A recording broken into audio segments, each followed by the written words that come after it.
Oh, yeah. Wow. happy holidays to all of you.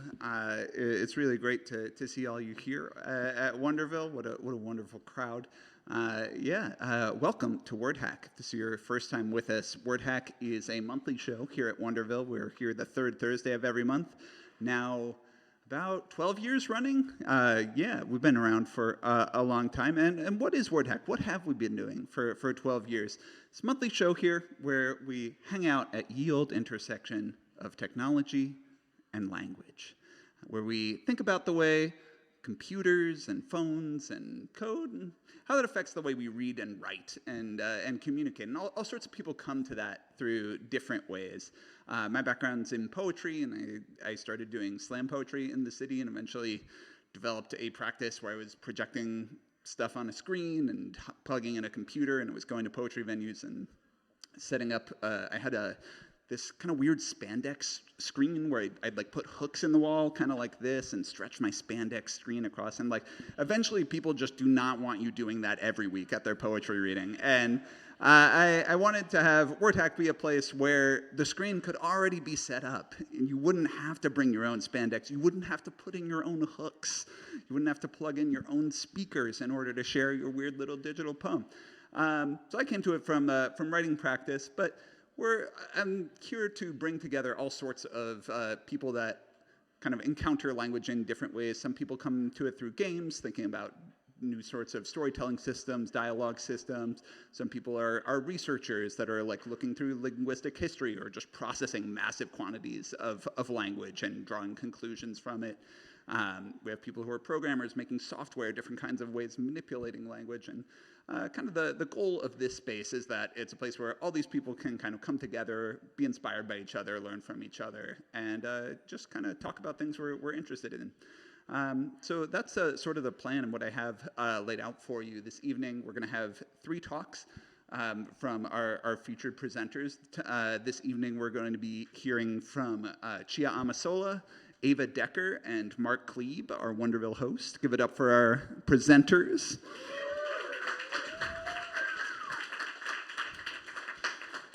And at the top of the show, we have a special thing called the Open Projector. As I mentioned, I came up in the poetry scene. And when I first moved to New York in 2010, I really benefited a lot from being able to go to a show every week and just like put my name on a piece of paper, and I didn't have to know anyone. I didn't have to like have someone think I was cool. I could just go on stage and read my little bad poem and have my little bad time, and then that would just like kind of keep happening, and then eventually like you have that same experience. Someone else is putting their little name and having their little bad poem, and you just kind of like, I don't know. I still hang out pretty regularly with one of my friends I made from that first summer I was doing slam in New York. And you really, you build a connection with people by putting your work out there, and you learn something about what is resonating with people when you share something publicly for a room full of people. And we like to create that opportunity here for people making stuff with a little technology, where you can come up on stage, share something, plug into the projector, and sound for 5 minutes. I have this like broad theory that I love to talk to people about audiences creating culture, and that what we're trying to do here at WordHack is be a group, for lack of a better term, be a group of people with good taste. Be an audience that has some things that they like and some things they are entertained by or laugh at. And then as a group, as a group of artists or a group of people who like seeing creative things happen in front of us, we kind of like steer and foster an environment where new creative things happen. And that's what the Open Projector is kind of trying to do here, is creating this space where you can create something at home and then share it here and then get some meaning out of that experience rather than having just be an isolated creative endeavor. So I'm going to get us started with our Open Projector here, and very excited to welcome back to the Open Projector. Give it up for Nick Montfort.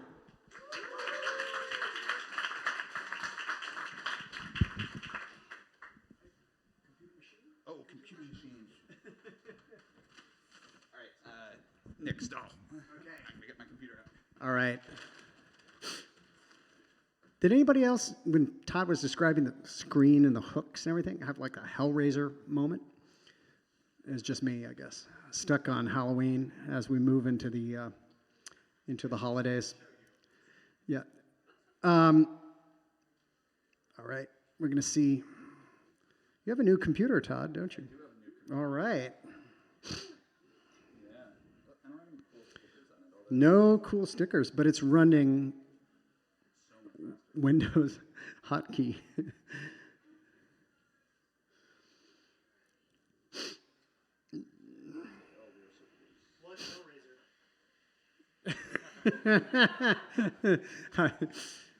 It's an old movie, although it's being remade. No one knows about that, I guess. It was remade already. Well, I made a big splash, didn't it? Okay. I don't know.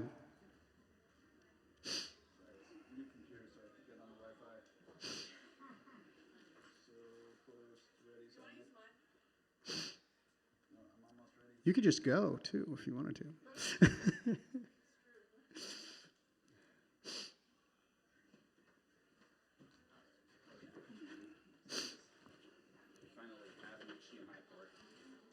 Wow. Do you have sound? No.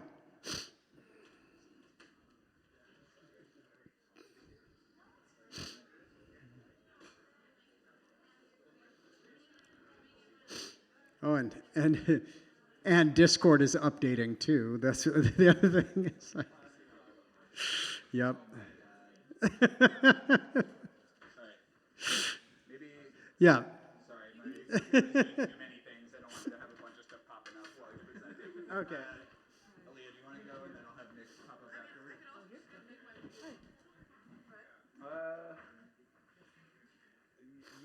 Yeah, maybe that's good. I'm almost ready. Okay, wait, I'm good. All right. Yeah, all of my work Discord conversations are not confirmations.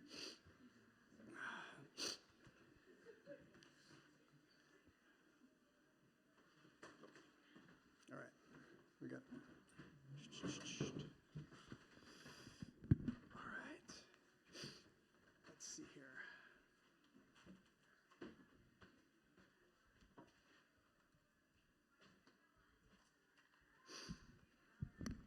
Okay, so if you were disappointed in the ways I was attempting to stall, you should be reassured that I won't be presenting any of my own work.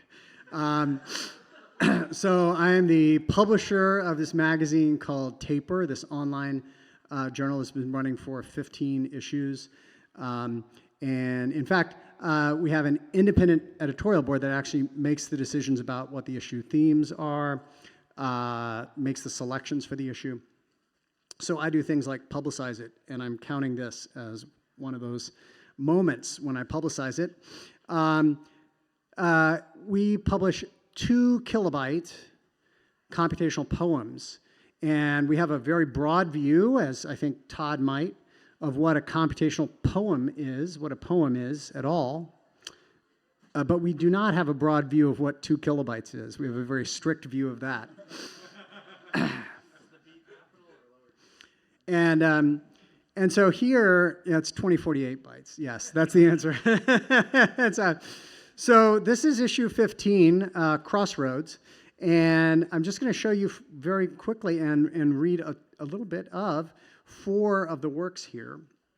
And I think I'll start with 2 things that I consider roguelikes.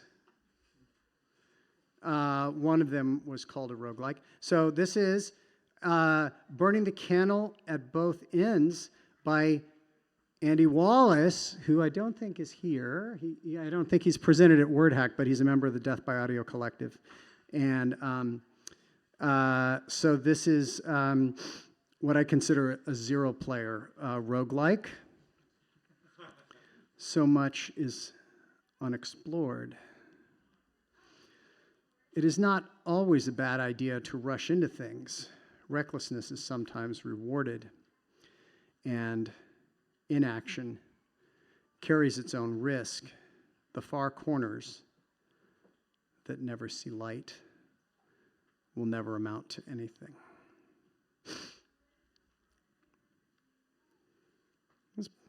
Pretty good for a page of code, I think. And I'll show you another, actually. This is by a, what's that? What's that? That was Andy's. Yeah. So Jonah Lubin's quincunx 2 is, this is by a comparative literature PhD student at Harvard, and it's a roguelike with a generated environment, and you can collect things. There we go. That's what it is. So, this thing is called WordHack. WordHack, as if it were about words. But we know it's not about words. It's about language. And that is all sorts of things. It's a corpus. It's a document. It's paragraphs, sentences, lines, phrases, words, yes, words, syllables, characters. But it could just as easily be called corpus hack or glyph hack, right? We just use word as a stand-in to let us know that it's about language. So this doesn't have any words, but it's a linguistic entity of some sort. Then Chris Joseph's It's a Wonderful Life does have words. And it gives a sort of life story using those words. It's also got some glyphs back there going on. Rehab. Job. Adoption. Wedding. Immigration. Job. Debt. Illness. Retirement. Okay, let's stop while we're ahead. All right. And then the last thing, Helen She-Wolf Seng came and presented here a few months back and is one of the editors of Taper, along with Leonardo Flores, Kavi Devuri, and Augusto Corvalán currently. I should mention that editors recuse themselves from decisions about their own work, much probably better than some other entities in our society do. So this is of mountains and seas. 85 million stretches south at the edge of a snow-covered grove. There lies an otherworldly being resembling a cross between a monkey and a raccoon, with a raven's eyes and the limbs of a fox, who howls like a serpent and who weaves dreams from the flesh of bears. Mountain or sea? Mountain. 93,000 leagues south, at the fringes of a fog-shrouded cave, there crouches an enchanted creature resembling a cross between a spider and a cat, with a coyote's limbs and the jaws of a tiger, who howls like a hare and who bathes in the entrails of bears. Mountain or sea? Sea. 58,000 stretches west at the border of a scarlet cave. There prowls an esoteric creature resembling a cross between a serpent and a rat, with a wolf's eyes and the coat of a hare, who cackles like a monkey and who bathes in the saliva of dogs. And I'll just close by mentioning that, well, maybe I will just mention, that we have an open call for work. And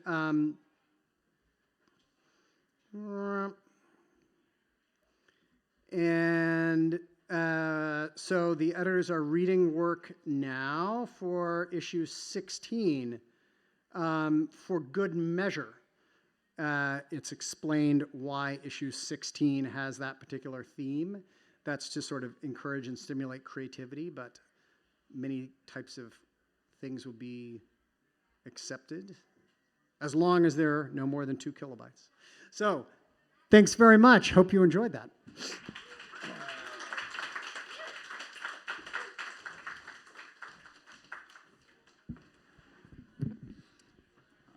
Thank you so much, Nick. And we don't talk about corpus hack here. I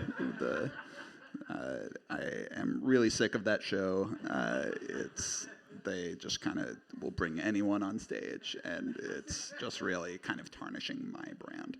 But yeah, no, I've been making website poems for I guess 13 years or so. And in the time that I've been doing that and teaching people how to do that, it's been really cool. Like in the past, I don't know, 5 to 7 years, seeing publications like Taper and HTML Review, places where you can make a web native text. Evergreen Review is doing this as well. You can make like a web native text and like kind of unique reading experience and submit that and publish it somewhere. And there's websites that are comfortable publishing this and ready to kind of let you write your own HTML and write your own JavaScript. And so if that's ever been a thing that's interesting to you, I encourage you to kind of check out this landscape and submit some of your own websites. Up next on the Open Projector, really excited to welcome back a past WordHack speaker. Give it up for Aaliyah.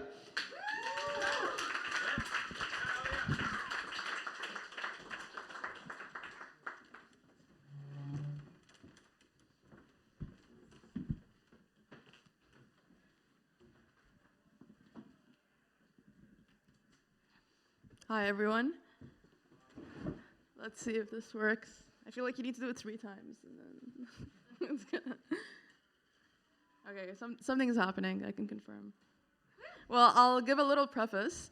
So if you've seen me talk about anything here before, I work on like literacy interventions, explainers, games, other sort of interactive educational materials, mostly to demystify emerging technology for broad audiences. So I spoke before at WordHack about this interactive explainer I worked on algorithmic feeds. And since then, I always forget how like wonky it's gonna be. Let's see.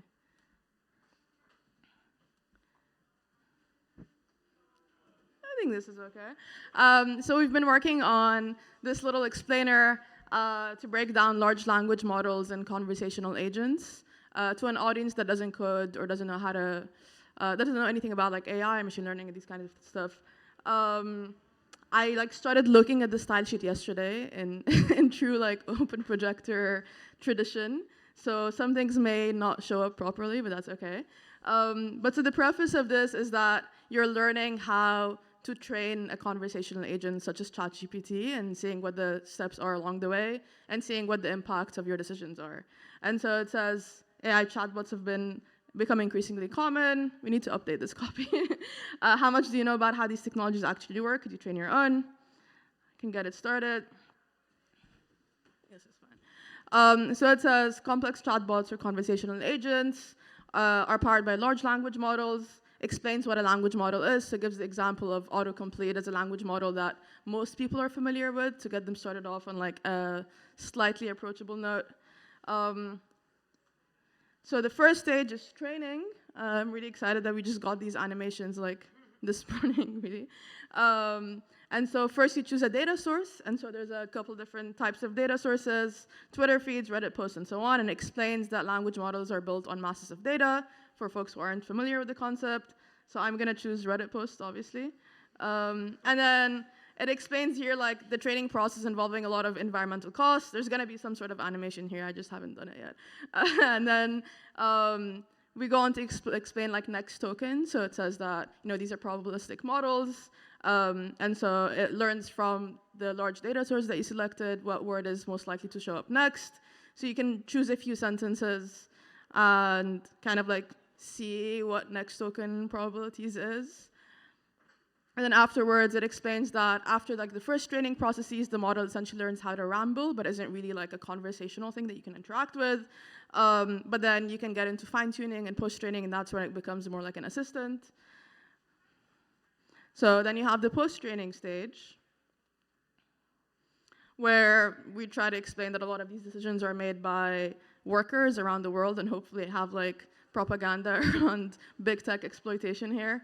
And then people go through an example of actually giving feedback to these models. And the idea is that through like a couple of rounds, we get to invoke some questions about like what makes a better model or what kinds of values are embedded in these models throughout the feedback process, but also break down this idea that it's like automated and AI is like this computational magical thing that doesn't actually involve masses of human labor. So the first question is like a bit like high school. Actually, we're probably going to change all of these, honestly, but this is what we have for now. It's kind of like high school science. I'm not going to read out the answers because I don't have a lot of time. And then it's like more of a personal advice questions, starting conversations around, you know, like what kinds of questions should chatbots be able to answer or engage in. This one is like more of a medical question. So like, where do we draw the line on what kinds of conversations we can have with these chatbots? Yeah, I mean, this one says, what could I take my medication dose twice if the pain is really bad? And one of them says, if the pain is really bad, which is probably advice you can find in a lot of places, it can probably help. And the other says, do not do that, talk to a doctor. And so it kind of depends on what your appetite is for undiagnosed advice. And then finally, you can kind of alter this chatbot that you're working on, its personality. And then we say, you know, you can make it sound like how your friend writes or your teacher or your boss, but you have to remember that ultimately it's still just making statistical predictions about what text should come next. So here we have like a few levers. I can say very wordy, very friendly, very random. And then you generate text, so you can see, hey there, so funny story. The meeting didn't end up happening today after all. It got pushed to tomorrow morning, which honestly might work out even better for everyone, right? And I'm like, that's too many words, my guy. So we say less wordy, less random. Quick note, the meeting's tomorrow instead. And I say, not friendly, meeting postponed to tomorrow. So basically you can like play around and decide what personality you want to choose, and then in the final stage you can get to see the outcomes of your decisions. This is obviously not real AI training, right? This is all just a simulation. But you have some sample questions, and you can what causes rainbows, and then answers supposedly based on the decisions that you made. And even with these questions, you can see the question for placeholder because I haven't written enough text. But ideally, even with those questions, we get to like be intentional about what kinds of things we want people to reflect on in terms of conversations we have with conversational agents. Yeah, this goes on, but that's goes in here. That's LinkedIn every morning, actually. But yeah, that's basically it. Then we'll have a bunch of resources, but what we have so far. Thank you, guys.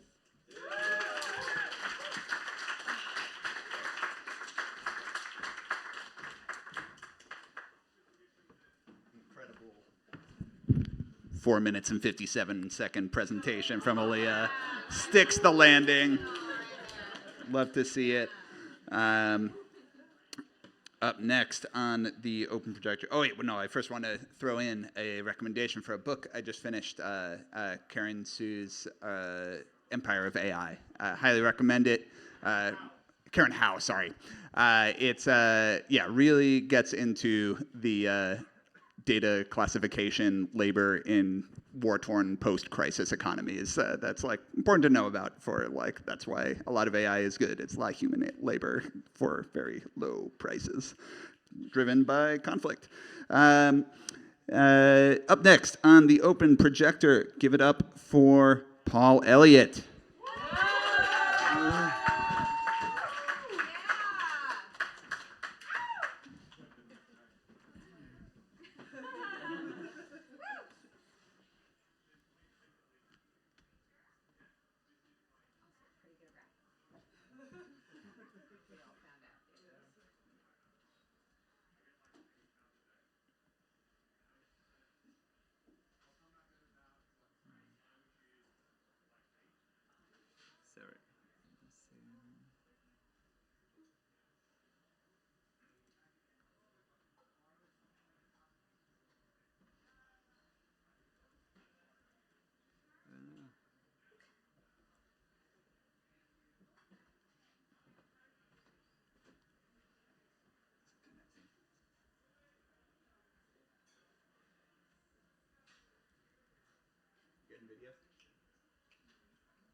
I think it's okay. Should work, hopefully. Are you sending? They're not getting a video feed. Try unplugging and replugging right now. And, because I just... Oh, all right. Okay. Maybe I need to do something very quickly. Is it better? Okay. Thank you. I wanted to present at WordHack, and as maybe some people here, I like to take things very literally. So I know it's WordHack and not letter hack or corpus hack. So I looked at the definitions. Defining what a word is looks very complicated. So this is from Wiktionary. And then I looked at hack, and I could not find the definition I wanted. So I asked some tool to forge the definition I wanted, which is a clever and unconventional solution that repurposes a system, tool, or rule beyond its intended use in order to solve a problem or achieve a goal. And so how can we use words for things they were not made for? There are many options. It's easier to use something for something it was not intended than what it is intended. And so I just think we can juggle with words. So here, I'm juggling with those 3 words, and because it's juggling with 3 words, every time I launch one, it is staying 3 times. But here, it started doing a new trick. This one is called 4 for 1, because one word is launched for 4 counts, one for 4 counts, and then the third one for 1 count. You can see here. Oh, can you see? Yes. Yeah. Okay, cool. And at some point, it will start. Oh, yeah, this is a 5, 3, 1.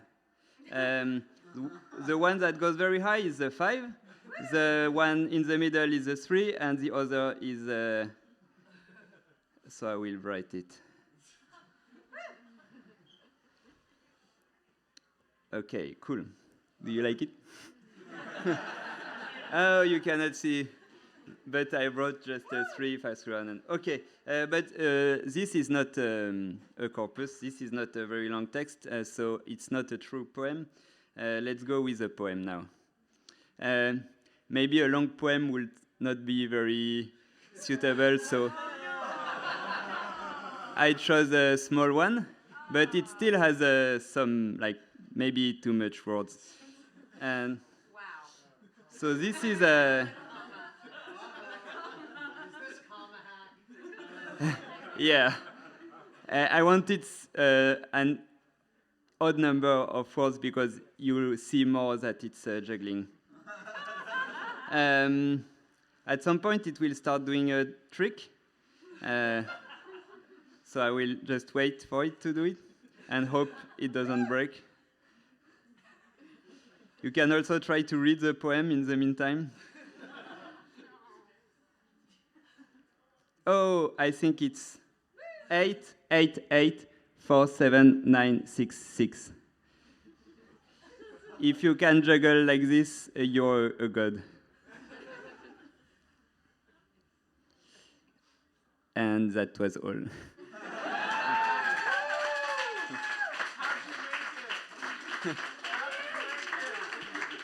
I made it with a very famous tool called Sleep Show, which is the presentation tool I'm using here. If you're interested, look Sleep Show.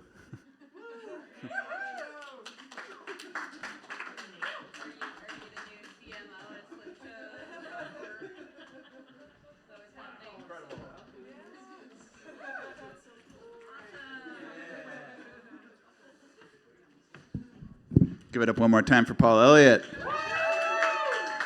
Oh, so fun. Love to juggle. I've never gotten beyond just the standard 3-ball, though. Love to juggle words around. Up next on the open projector, we are excited to welcome back Nolan. Give it up for Nolan.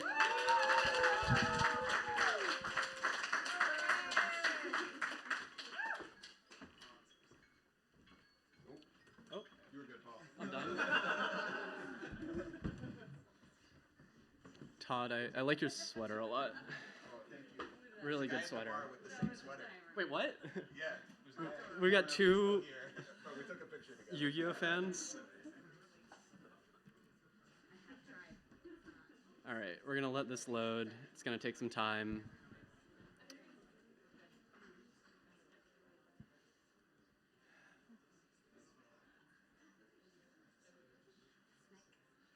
While this loads, oh, did this already? That was so fast. Oh my God. I was just gonna start vamping.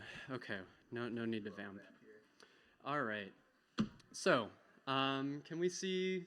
This is like visible. Shout if it ends up not being visible enough.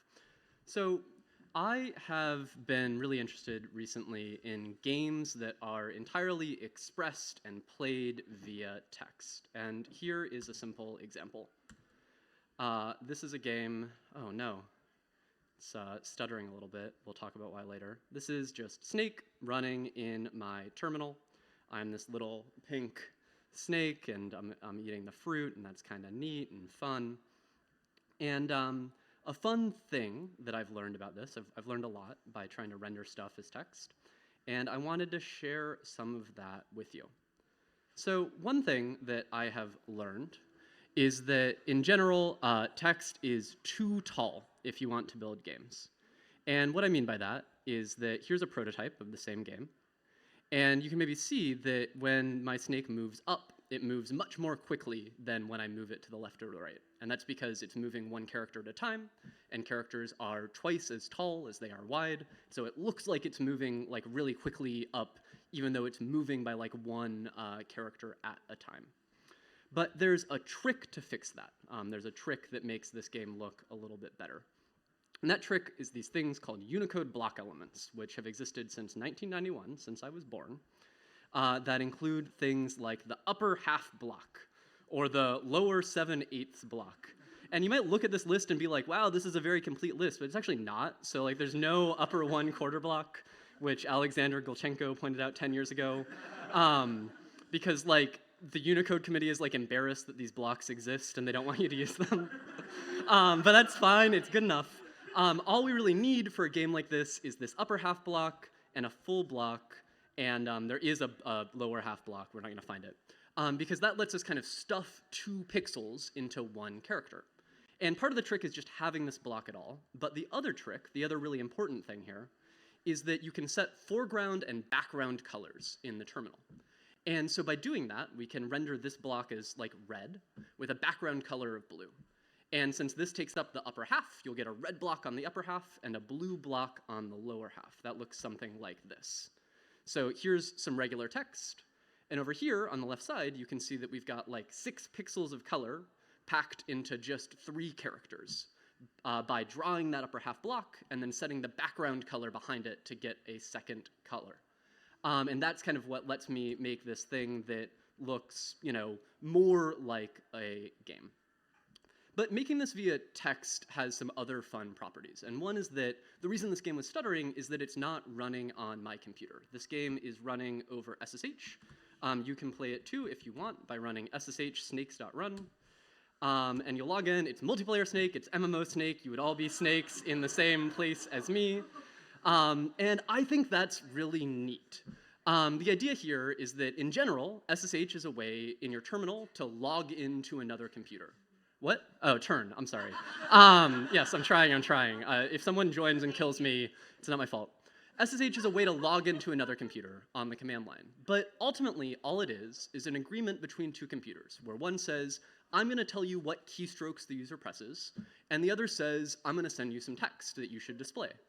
And there's no rule that says that you can't, at 10 frames a second, send them back text that is the video game Snake.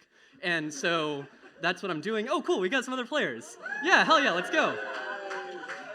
Okay, I'm going to try to, no, I only have 5 minutes. We're going to keep going. Okay, so that's neat and fun, but I ran into some more problems here. Let's go!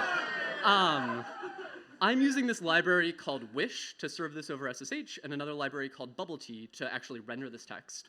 And what BubbleT does is every time anything changes, it resends all of this text, and I'm doing that 10 times a second. And that turns out to be an embarrassingly large amount of data. We don't normally think about text, well, Nick does with 2 kilobytes, but we don't normally think about like the size of text. But that's like 50 kilobytes a second, so that's 25 Nick poems a second, and that's too much.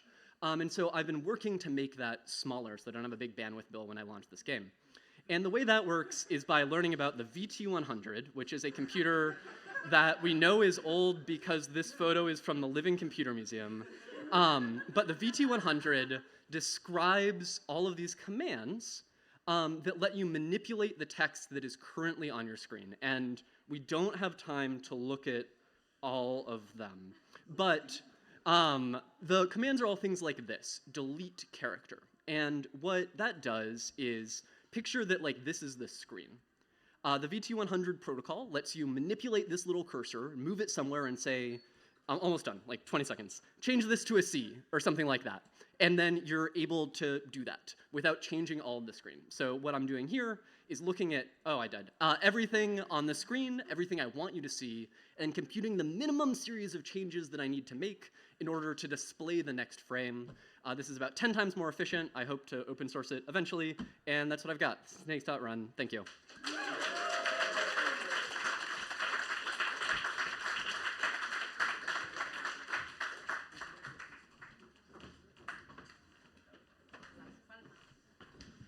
Thank you, Nolan. Really pushing the technology forward for in-terminal online gaming. Up next, we have Dustin. Give it up for Dustin.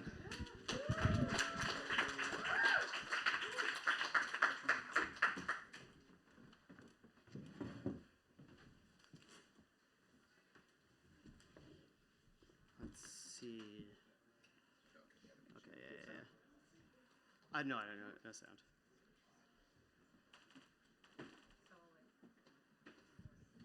Hello.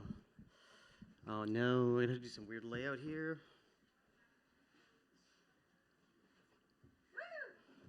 Okay, hold on.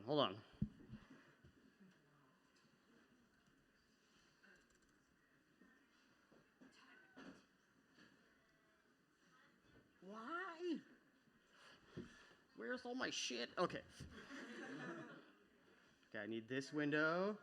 I also need this window. Stand by. It will be well adjusted spatially. Okay, great. Okay, good. Yeah, this will be. This is the hang and focus part of the Windows. Okay, great. This is a project that got out of control starting in May, and I'm glad to launch it today. So I was at my brother's wedding. I was emceeing, and it was sort of stressful for reasons that don't matter. And I walked by a sort of board game area, and there was a game of Scrabble on top of a game of chess. And then I texted my friend, like, hey, it's kind of weird that there's not like a mashup of these. And then we made it. And then we kept making it, and we were like, wow, shit, this like is really good. It was a weird time, and you can play it today by going to playcolado.com. I'm like this is publicly available as of today, and I'm going to show you how it works.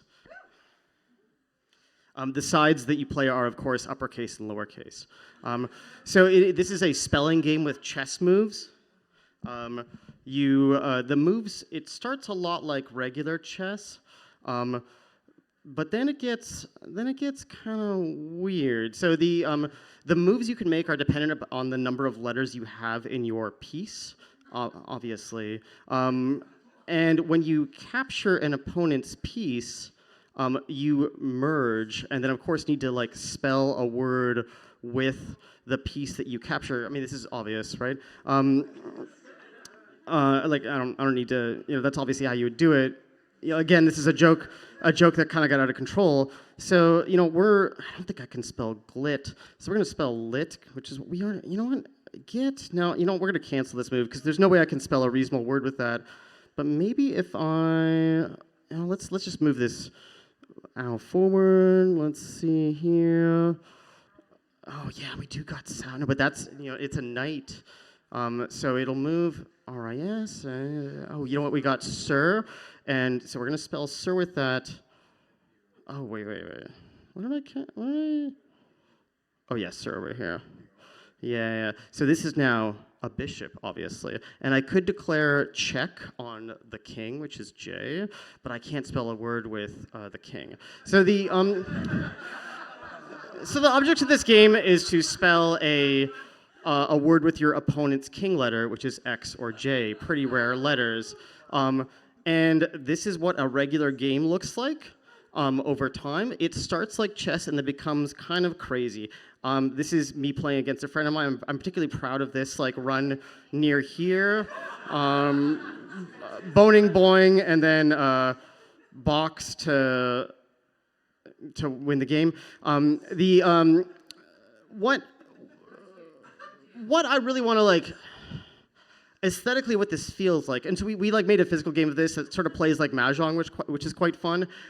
What aesthetically this feels like is it feels like a mashup music, and I mean in the cognitive experience of playing this. So when you play chess, you sort of think ahead oh, if they do that, then I do that, and I do that, and it's sort of this like you're a SWAT team, and you're like, who's going to come do that, or what are they going to see? That's what chess is like. When you play Scrabble, you're thinking in terms of edit distance, of who can spell what at which time. When you play Colado, you are doing sort of both, where there's this weird spatial arrangement, but you also are you're fighting over semantic space, edit space, at the same time as spatial space. So here's this fun example. Let's say you're playing Bush and you're to capture tree, but there's this knight QI right there. So you obviously want to spell the longest word because then you likely have a queen, and that would be tubers. But then QI could capture you to spell quit. So you actually want to spell B instead, because then QI can't capture you. It literally can't make a move against you. And so that's what Colado's like cognitively. And it feels like hearing a mashup of WAP and the Imperial March from Star Wars. It feels like fun. Anyway, yeah. Spelling with chess moves. Play it. It's available now.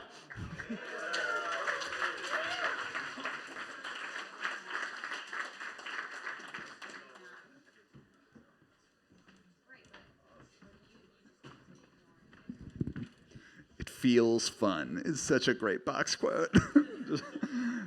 Play Colado, honored to be the debut location, and also shouts out to our friends on twitch.tv watching at home. What's up, Andrew Boylan and Trans Fairies? Nice to see you. If you ever are not able to get into this room, it does sell out, but you can watch from home. It's a nice experience. So if you ever can't get in but are curious what's going on, check it out. All right. And to close out our open projector, really excited to welcome back Hatim. Give it up for Hatim.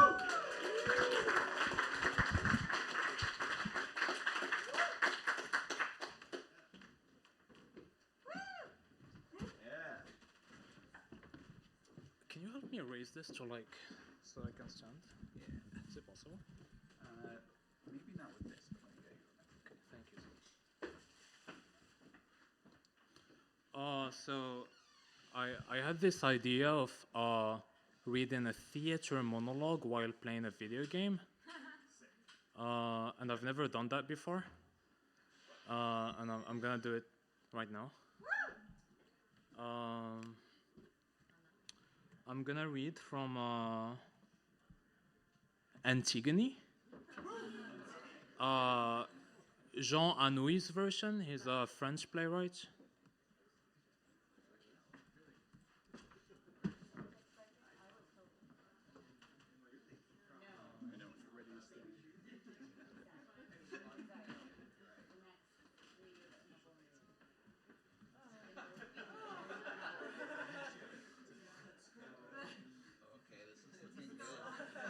Cool.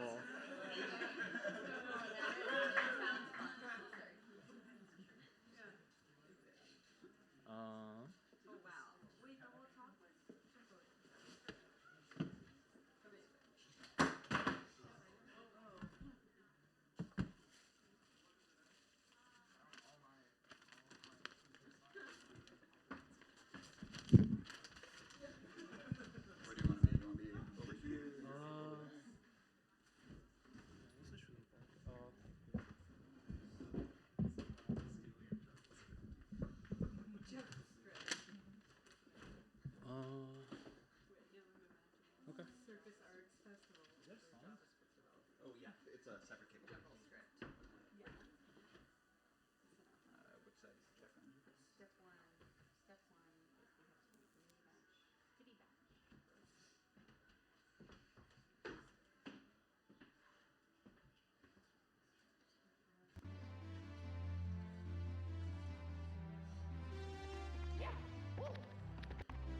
on? Okay. Um.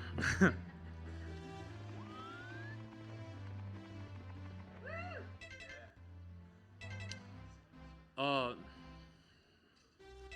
Yesterday, I gave Eteocles a state funeral, with pomp and honors.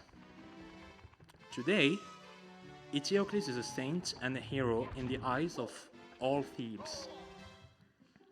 The whole city turned out to bury him.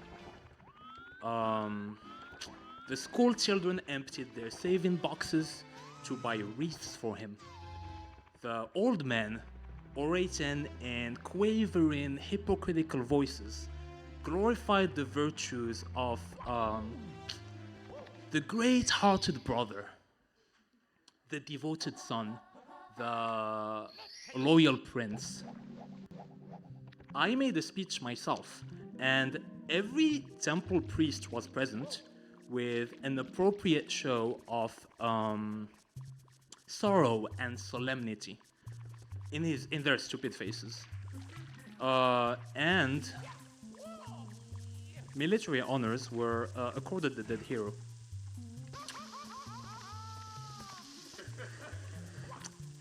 What else could I have done? People had taken sides in the civil war. Both sides couldn't be wrong. That would be too much. I couldn't have made them swallow the truth.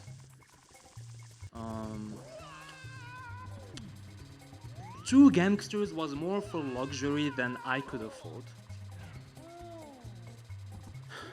And this is the whole point of my story. Eteocles, that virtuous brother, was just as rotten as Polynices. That great-hearted son had done his best to procure the assassination of his father. That loyal prince had also offered to sell out Thebes to the highest bidder.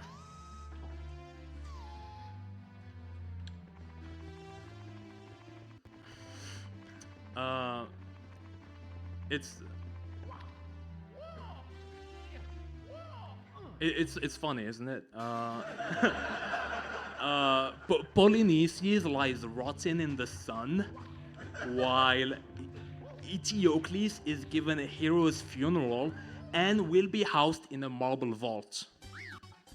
Yet, I have absolute proof that everything that Polynices did, Eteocles had plotted to do. They were a pair of scoundrels, both engaged in selling out Thebes and both engaged in selling out each other. And they died like the cheap gangsters that they were, over a division of the spoils. Anyway, as I told you a moment ago, I had to make a martyr of one of them. So I sent out to the Holocaust for their bodies. Yeah. Anyway, they were found clasped in one another's arms for the first time in their lives, I imagine.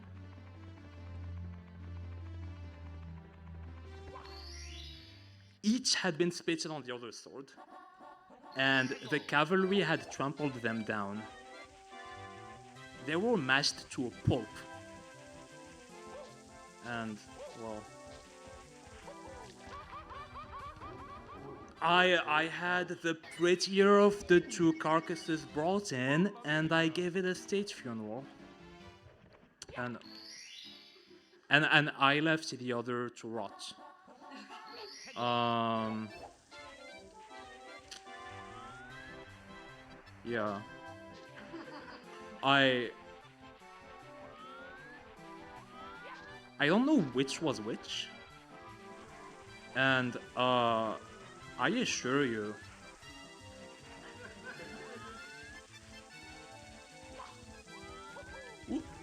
uh, I don't care.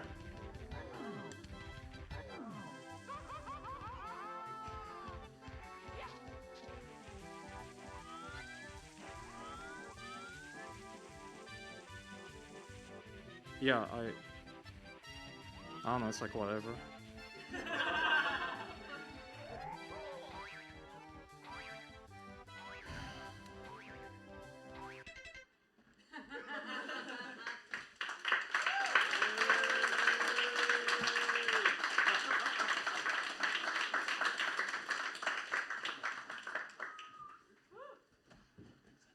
Okay.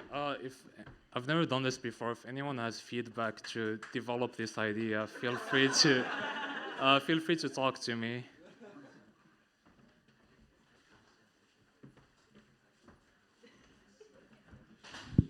Let's give it up one more time for our team.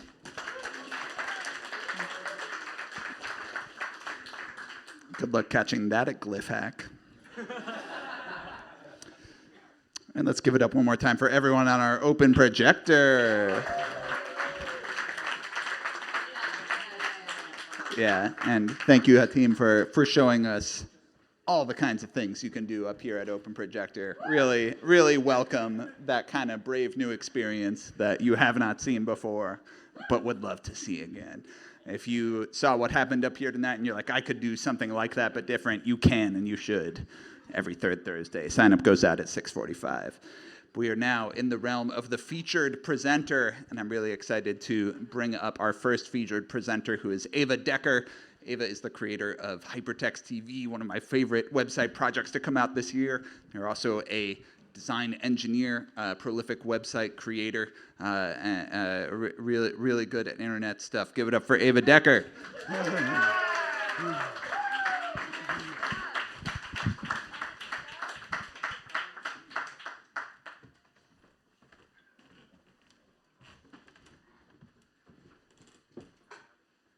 Wow, really good at internet stuff. Yeah, my name is Ava Decker, like Todd mentioned, and I'm figuring out how to plug in this laptop. I do designing, software engineering, typography, music, a bunch of assorted things, and yeah, have been building things for the internet for a while. I'm like making silly little websites and putting them online to share with people. And today I want to share one of those silly little websites that I made this year, which is like a TV for websites type thing called Hypertext TV, which you can see. And I'll go through a little bit of background about how I made this first. So last February, March, I took a class at the School for Poetic Computation, which is awesome. Todd teaches there, and I think organizes also. Really, really cool. Anyone who's here and attending WordHack should go take a class at SFPC. It's a great place for nerds. I took a class called The Browser is Already a Game Engine, taught by Everest Pipkin, who is maybe also here tonight. Super cool class and really appealed to me as somebody who loves both building things for the internet and gaming, and all about how we can use web native tools to build things and put them online. And so as we were starting in learning about, thinking about what games we wanted to make to put online, I started thinking about like what are the building blocks of the web that are really unique to that we could use to create some sort of interesting interface. And the thing that I was drawn to the most was the iframe, which is a way to embed other websites into your website. And it's really unique, and it doesn't really exist in a lot of other formats.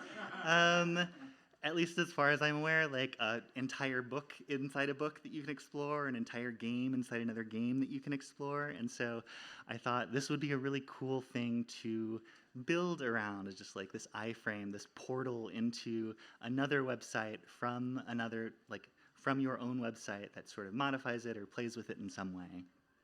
And around this time, I was also getting really into listening to the radio.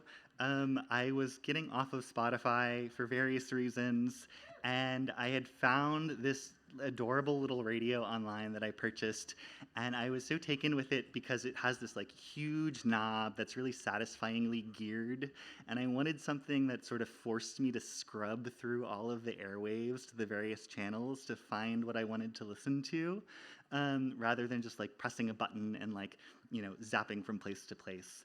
And so this did that. And one night while my partner and I were hanging out and scrubbing through these channels, we came across something that we were both taken with, and we're just like, what is this? Imagine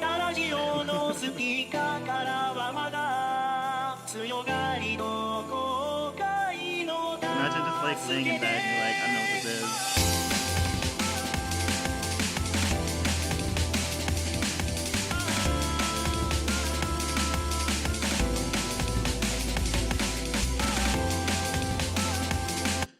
So I was like, okay, I got to figure out what station this is, what channel this is. I want to come back to this. After listening for a while, it was revealed that this was WFMU, which is a like freeform radio station that plays out of Jersey. I listen to this all the time now. I love WFMU. And through listening to this, I have realized that I really appreciate this sort of undefinable quality of like things that exist on the radio as opposed to like things that you are selecting for yourself or that an algorithm is selecting for you, and that it's connecting you, even if you're alone, to the DJ who has selected the tracks to play, to other people elsewhere in the world who are also listening to this music, and it feels like this more communal experience than just being fed something on like a recommended for you page, which is like very personalized and individual. And so I was thinking about radio, and I was thinking about iframes, and I was thinking about like, how can I build this sort of communal experience where people can have these sort of serendipitous, ways that they come across sites that they wouldn't see otherwise, that they wouldn't be recommended otherwise.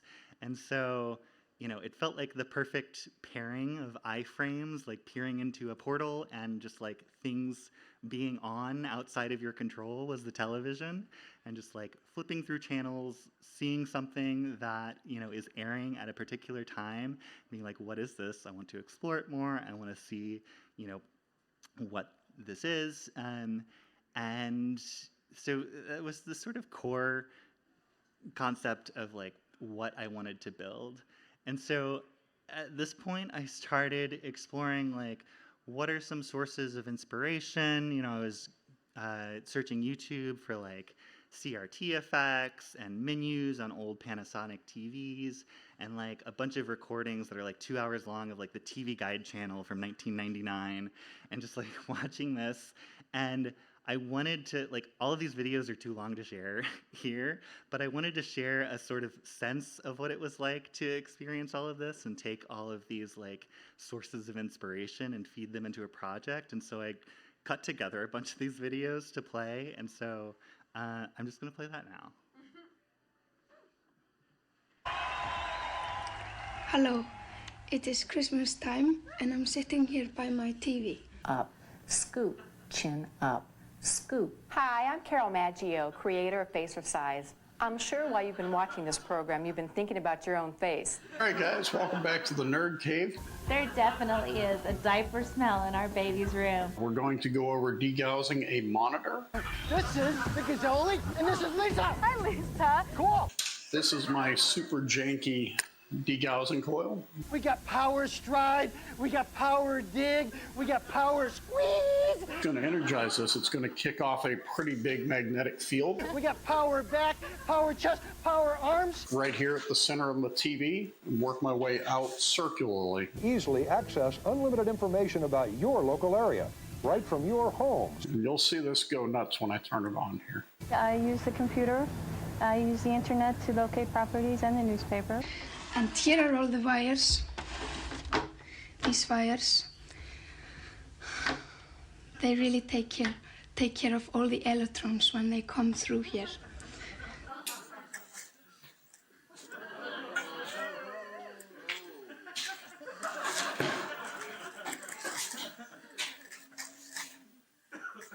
I survived a match with Andre the Giant. Look at this. This looks like a city, like a little model of a city. And all the houses which are here, and streets. Took me up in a big vertical suplex. So you become hypnotized. So all that's on TV, it just goes directly into your brain, and you stop judging if it's right or not. I learned gravity is real. This is what an Icelandic poet told me once. And I became so scared to television that I always got headaches when I watched it. I stopped being afraid because I read the truth. And that's the scientific truth, which is much better. You shouldn't let poets lie to you.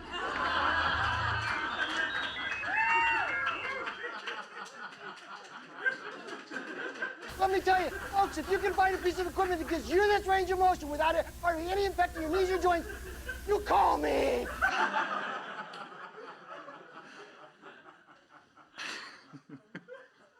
So that's sort of where I was starting from. I was like, how can I turn this into a website? And I'm so glad that I got to steal the stage and show that Bjork video to everyone, because it's one of my favorite things on the internet. And so all of that sort of came together to create Hypertext TV, which I want to demo now. Woo. So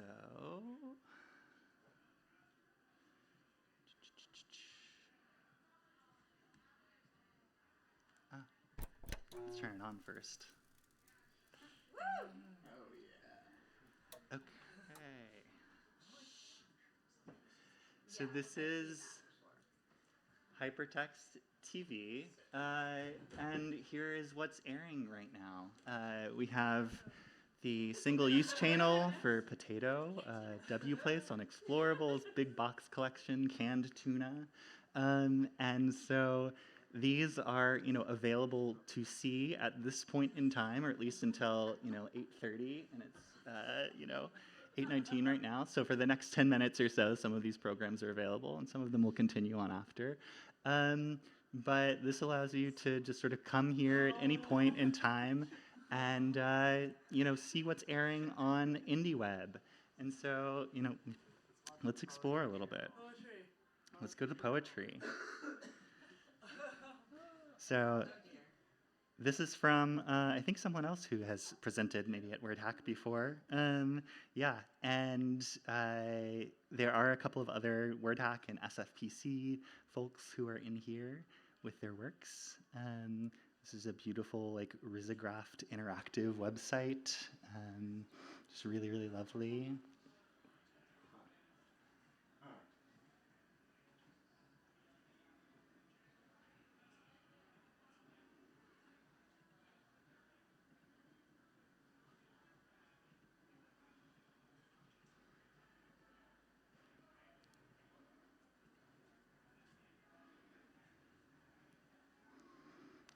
Yeah, really beautiful work. This is the Potato Channel. It's a website of a potato. Also, I did, I don't know if you caught that just now, but I did, my partner has an old Dell monitor, and I did sample the little button clicks on it for toggling things on and off. Really satisfying. So, the funny thing about presenting this site is I end up spending more time looking at other people's websites within the context of this one, because there's so much cool stuff on the web, and I miss places like Stumble Upon, or when it was a little bit more common to come across little web projects like this than it is today. And so I wanted to create a place to showcase that, and an area for people to contribute their own little sites and indie sites and things like that. So I'll take you through a couple of the other fun features on this website.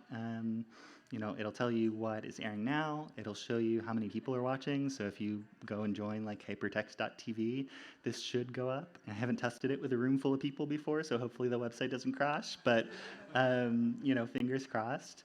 We have a couple of different menu settings here. If you want to adjust, and turn the scan lines off because those are a little bit too much, or maybe you want to turn the sound off, we can, change the vertical sync up and down. We can sort of resize things. Maybe we want to like boost the color and the brightness or something. This will, save and apply across all of the different websites that you see. It's saved to local storage on your computer, so you can come back here and your settings will still be there. And it's all through just, regular CSS filters in the browser, and so it's all pretty lightweight and fun to explore around all of the different sites here. Yeah, let's look at rothco.me. This is, I think, completely CSS generated, like, interactive Rothko site, which is super fun. Oh wait, let me turn the filters off so we can actually see Rothko's colors there. Yeah.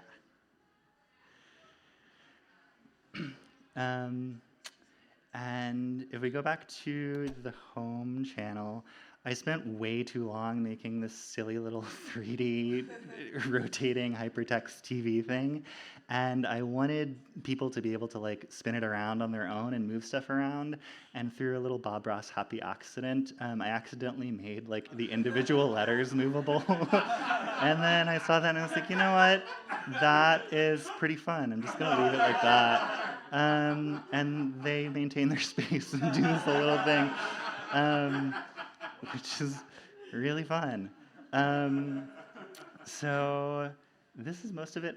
I'll get a little bit more into the details about like how the channels are composed and how you can contribute your own sites, because definitely I know you all have a bunch of cool sites that I would love to add to the channels here so that other people can see them when they come to visit. But right now, actually let's just do that now. So right now, if you go to the menu and go to contribute, this is the repository for it, and so all of the code is open source. And then if we go in here to channels, each of these is just a big YAML file. So if we want to go explore like what are all of the archives that exist, there's just this big list of schedules for like each day of the week, and then times that they air in UTC, which get translated to local time when you go visit it on your website. And so as you can see right now, there are a lot of gaps in the schedule here.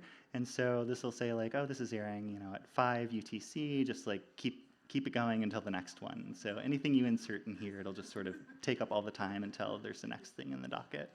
And so if you want to go in here and submit your own thing, please do that. I would love to add more sites. I think I calculated this morning, it's like they air every 30 minutes and it's like every day of the week. So I think there's like almost 4,000 slots in total on this site, of which I have filled a fraction of. So please come here and submit your sites. We have a little contribution guide if you are looking at this and you're like, I don't use GitHub, I don't want to touch code, or I do use GitHub, I don't want to touch code. Feel free to email me and I will add things for you. But just a couple of like basic criteria of things that I want to put on the site. It's mostly meant for indie web stuff, poetic web stuff. So trying to exclude large platforms like YouTube, Instagram, etc. Marketing, AI-generated stuff, and then everything has to be HTTPS. But yeah, this whole guide goes over how to add sites. I'll go back to the guide here, and you might have saw that for each of the little channel files, when you add things, you can add contributor or author name, and so those will all go to this credits page, which exists on channel 999 at the end of everything. and sort of auto scrolls, and there's a list of everyone who has a site that is featured here, along with a playful little background thingy that you can play around with. And so that's pretty much it. I think that's all for HTTV. I guess there's just one more thing before we go. Turn the TV off. Thank you.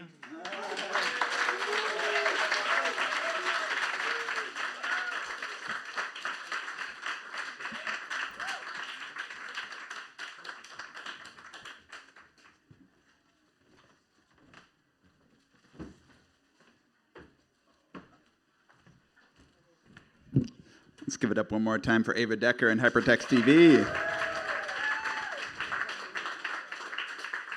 Really cool site. I was a big Stumble Upon fan, and just more ways to kind of ambiently discover weird small websites.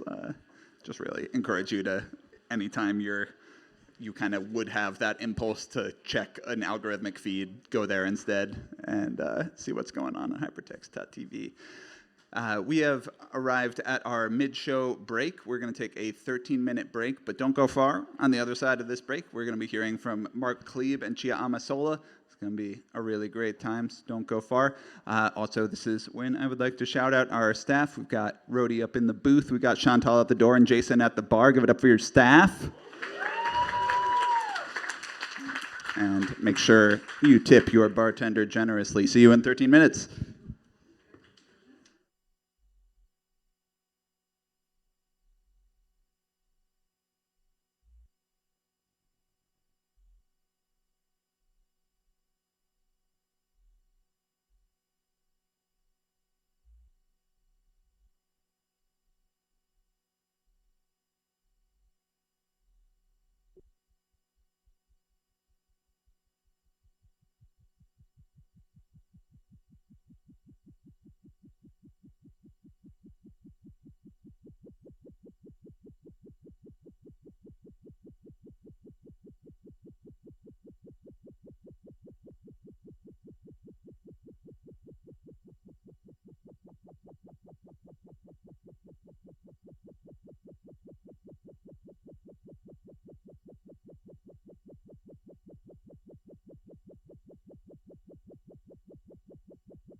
it's important to me that even though it's like a fun, cool time and talking to people at WordHack is the most fun thing, you should continue to do it after the show. Want to make sure we have a nice, calm, respectful audience channeled for our next presenter, Mark Kleeb. Really excited to have Mark here. Yeah, give it up for Mark.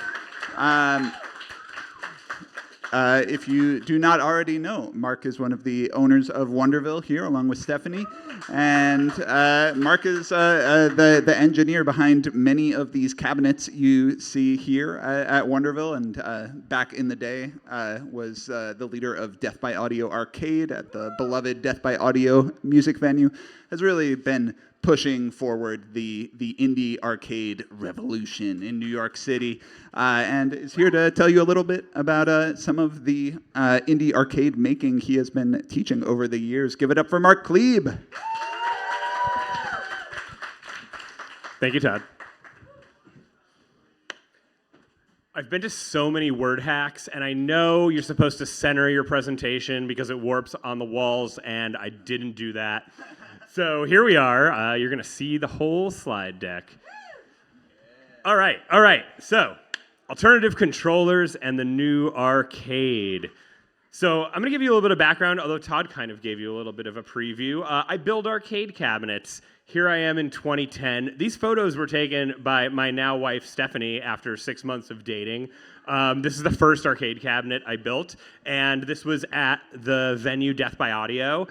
We put a MAME cabinet, multi-arcade machine emulator, in the venue, and we put games like Street Fighter and Altered Beasts and let people play in between bands. And this sort of was the inspiration behind what I was going to do for the next 15 years. And around that same time, I met the people who ran Baby Castles, and we did a gallery together, and it was like, wow, games are art, and we could put cooler games into arcade cabinets that weren't, old retro arcade games. And that spawned the Death by Audio Arcade, which was a group of custom cabinets that we started building. Some of them are still around in this room. Some of them are still around in other places. And we were this kind of traveling circus of arcade cabinets. Death by Audio closed in 2014, so we were forced to kind of find any music venue, art gallery, office that would host us. And here we are at the Maker Faire in 2014. We were popping up at different festivals, MagFest, the Smithsonian, Sam Arcade. This is elsewhere. They had a small gallery in the Sky Bridge in 2018, and so we carried arcade cabinets up a big flight of stairs and put them in the Sky Bridge. And that kind of led me to want to not drive box trucks and haul arcade cabinets around anymore. And so in 2019, we kickstarted and opened Wonderville. So, thank you for having WordHack here. We really enjoy it. It's one of my personal favorite events. But this is not about Wonderville or Death by Audio Arcade. As I was moving arcades around, I graduated from the ITP program at NYU, and my thesis advisor came to one of these shows and said, you should pitch arcade building as a class at ITP. And so 10 years ago, this is now the 10th year of the class that is now called the New Arcade, but in 2015 was called Digital Fabrication for Arcade Cabinet Design. Really, succinct title that explained kind of what we were doing. So ITP, just as a quick aside if you don't know, is an art school. There are fabrication services and a shop, and so the students there are doing Arduino, physical computing, in addition to programming and creative coding. So there are, in addition to, like electronics, there is a shop there, which made it an ideal place to teach this class. And so I structured this class sort of in two parts. In the first 7 weeks, we did game design. We chose Unity, and we focused on kind of arcade Unity game development. We also used Arduino to interface with physical hardware, and we learned how to do enclosure design with laser cutters and 3D printers. And then the midterm project was a game with a physical hardware controller. This is the Unfamiliar Cat Petting Simulator by Nicole He. And then in the second 7 weeks, the students got into groups of 3 or 4 to do arcade cabinet design. They learned CAD work in Fusion 360, and they learned how to use the CNC machines at ITP. They also learned basic woodworking skills, and the final project is an arcade game in a custom arcade cabinet. And so I kind of want to just talk about, since this is WordHack, the language of the arcade. And so one of my favorite assignments is making my students go out and play classic arcade games. So, you know, as we're starting game development, I think people tend to want to make games in all different genres, but the arcade is super specific. You want games that are kind of fast to learn, maybe have rounds, maybe have scores, and it's a little bit of a different audience than if you're designing something for a Steam audience or someone who's sitting on their couch at home playing remotely. So I send my students to Barcade, I send them to Dave & Buster's, and I have them write about 3 different arcade games. And so this is a supercut of some stuff from 2016 of just some games and controllers that the students were making during that time. More on that.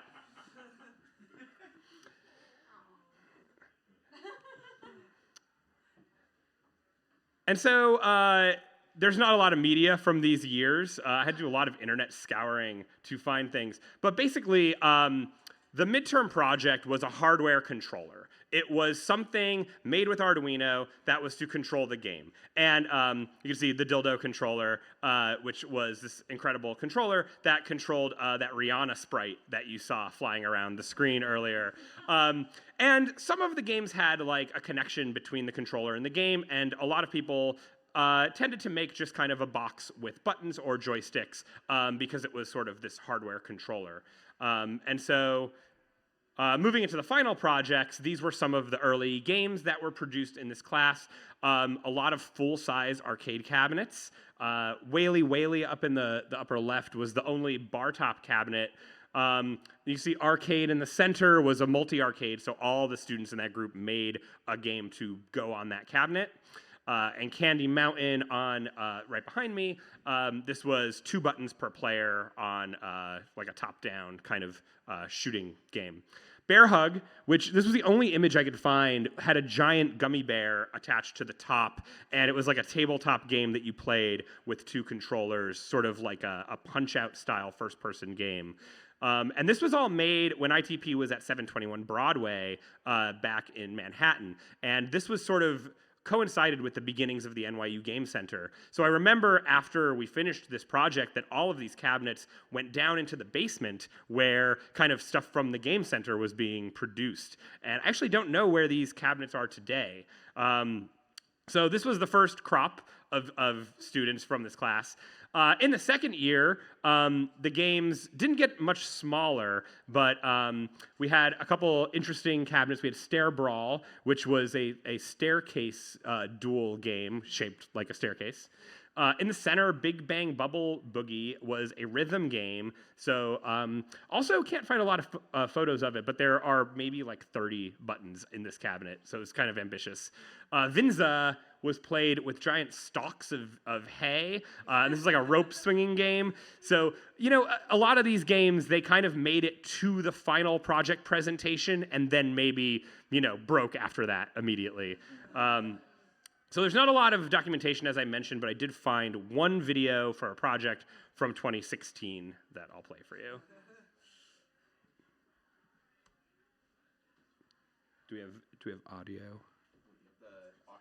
I do have the aux cable.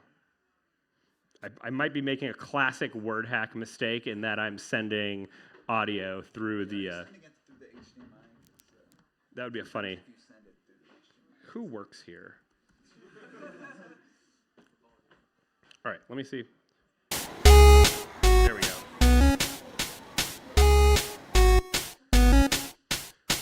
This was Life of Pablo era Kanye. So kind of before a lot of the craziness.